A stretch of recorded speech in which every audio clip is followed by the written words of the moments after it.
All right. Very interesting. I'd love to get into like every single aspect of the things you coach. I don't think for this conversation we can get into all of it, but something, because it's a big one on this channel, of course, the fasting. Yeah. So I'm going to interview a little bit about fasting. Sure. But let's just give me your general take on the fasting, because you've used it yourself, right? So, yes. So in that sense, I think fasting is like medicine, right? And everything depends on dosages, right? And this is just the case, like it's about finding the right dosage for you. And let's be honest, it takes some experimentation to find out, right? And so you can't know where exactly the right dose. So for me as well, like I've had to experiment with everything around the fasting, right? So I've done a few dry fasts, but I'm not as hardcore as you. And we talk about that quite often. But I've done like several long water fasts. I've done like a 3-day water fast when me and my sister went hiking Trolltunga in Norway. So that was really cool. That's cool. And like the benefit of that is that I felt super high all the time. Yeah. Right? So I was like really like, whoa, this is awesome. And seeing that it's like, you know, it doesn't require any glucose, right? You can use your fat tank, right?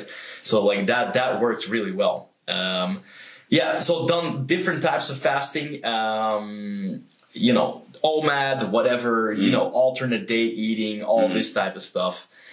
And my conclusions are that it's based on a lot of different factors, right? So your stress levels, which means like your thyroid levels, and there's a lot more physiology behind it.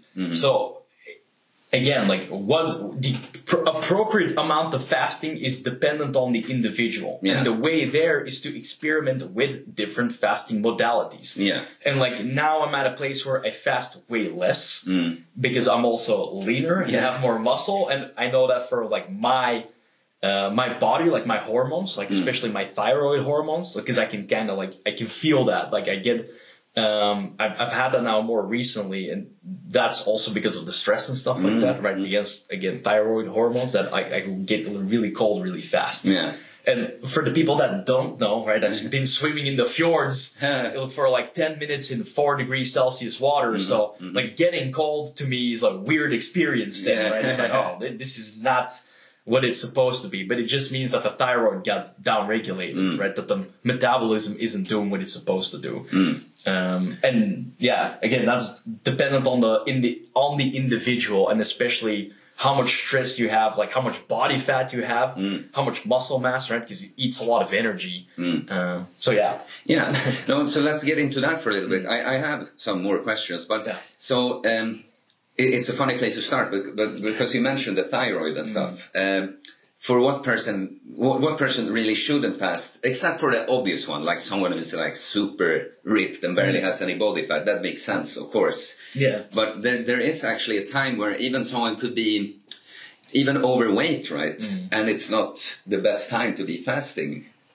So if somebody that's overweight, right, and they shouldn't fast is if they already have a really, really shitty thyroid. So if you're very hypothyroidic, then it's better to just kind of, well, like not fast as much. You can fast some, but not take maybe more intermittent fasting. More intermittent fasting. So what that means is just no long fast. So, and again, like I can't put up a time frame. No, of course. But the thing is that like, fasting in that state, right, physiologically with the hormones from the thyroid, it would add extra stress. So it would dysregulate the thyroid even more. So that's definitely something that I, like, at that point wouldn't recommend to a long degree. You should have a time restricted eating, right, where it's following the circadian rhythm. But again, like then if you have like an 8 to 10 hour window, you're probably good, or you are good, right? It doesn't get that like severe. The other one is women in general. Because that really like depends, especially if you're off the pill, because there's a difference. Because there's periods, or like there's phases in their period where fasting will disrupt their thyroid as well. And there's phases in their period where it's actually like intuitive for them to eat less. So they can intuitively fast. But again, a lot of the research done on fasting is also done on guys. And we're much better with these like, what is like hormesis, right? So environmental hormesis, just meaning that we can go without these like stimuli, right? Because we've been out hunting and whatever. Yeah, right? I was going to ask you, do you think it's because the women were still at the camp, you know, and they probably had food by the camp, right? Yeah, but it's even more on a fundamental biological level is that their reproductive system asks way more energy, right? And it needs to constantly be kept fueled, whereas for us it's not the problem. Like we don't have a menstrual bleed, right? So we're not losing all this energy and nutrients, resources, really, right? Effectively, in one word, right? Because they lose a lot of like iron, they lose a lot of other minerals, right? And like if you would want to be fertile, what you need is a high abundance of resources, right? Because you're gonna build a baby out of that. Yeah.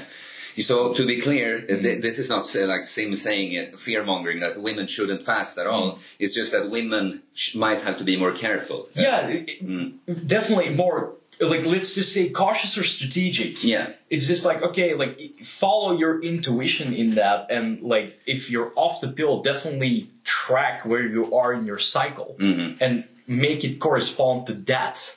And then the benefits will be amplified and the negatives or like the disadvantages will be evened out or won't be any at all.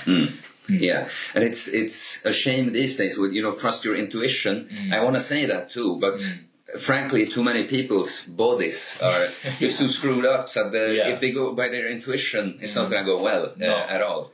They're just gonna be wanting to eat junk food and not really hit the gym, and so true. It's at a certain point.